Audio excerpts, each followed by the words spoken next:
शांतता. नमस्कार. आज आपण एका अशा अदृश्य शक्तीबद्दल बोलणार आहोत जी मोठमोठ्या मशीनला अगदी अचूकपणे चालवते. चला तर मग फ्लो कंट्रोल व्हॉल्व्हच्या जगात डोकावून पाहूया.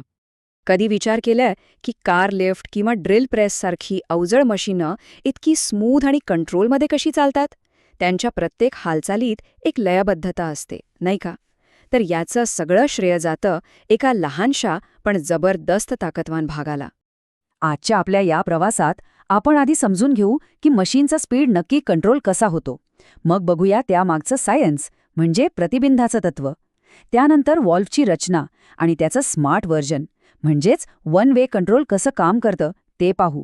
आणि हो, सगळ्यात शेवटी ह्या सिस्टम्सना एकदम फिट कसं ठेवायचं यावरही बोलू. चला तर मग सुरुवात करूया पहिल्या मुद्द्यापासून. मुळात या व्हॉल्व्हची गरजच काय आहे? याचं अगदी सोपं उत्तर आहे. मशीनच्या भागांची म्हणजेच ॲक्च्युएटरची स्पीड कंट्रोल करण्यासाठी. अगदी सोप्या भाषेत सांगायचं तर फ्लो कंट्रोल व्हॉल्व्हचं एकच काम आहे. ॲक्च्युएटर म्हणजे सिलेंडर किंवा मोटर किती वेगाने फिरेल किंवा हलेल हे ठरवणं. म्हणजे वेग वाढवायचा की कमी करायचा याचं सगळं नियंत्रण या छोट्याशा भागाकडे असतं. आणि हे सगळं कसं घडतं त्याचं गणित अगदी सोपं आहे. पिस्टनचा वेग हा थेट त्याला मिळणाऱ्या द्रवाच्या प्रवाहावर म्हणजे फ्लो रेटवर अवलंबून असतो. याचा अर्थ स्पष्ट आहे, वेग कंट्रोल करायचा असेल तर फ्लो रेट कंट्रोल करावा लागेल. आणि नेमका हेच काम आपला फ्लो कंट्रोल व्हॉल्व्ह करतो. पण प्रश्न हा आहे की हा फ्लो कंट्रोल कसा करायचा? ह्याचं उत्तर दडलंय अडथळा निर्माण करण्याच्या तत्वात. आठवतंय, बागेतल्या पाईपला दाबून आपण पाण्याचा जोरात फवारा मारतो? बस अगदी तसंच काहीसं इथे घडतं.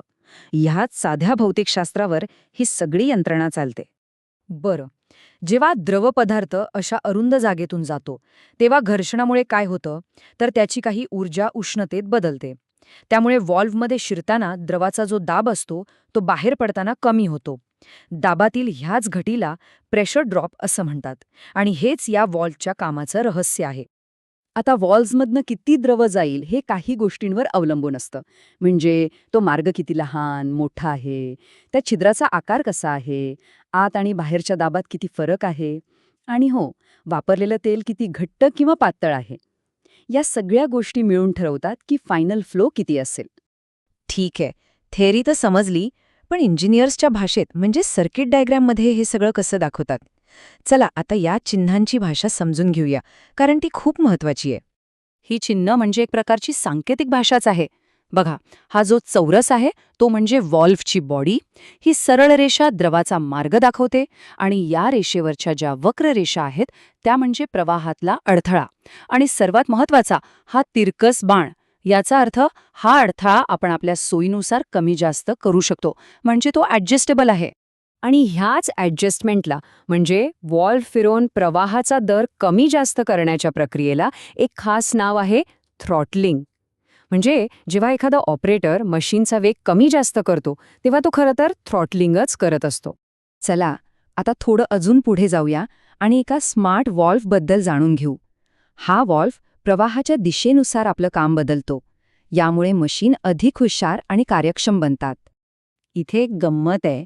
साधा थ्रॉटल व्हॉल्व्ह दोन्ही बाजूनी येणाऱ्या जाणाऱ्या प्रवाहाला अडवतो, पण हा जो one way flow control valve आहे तो एका दिशेने प्रवाहाला कंट्रोल करतो, पण द्रव उलट दिशेने आला की त्याला पूर्ण मोकळी वाट देतो.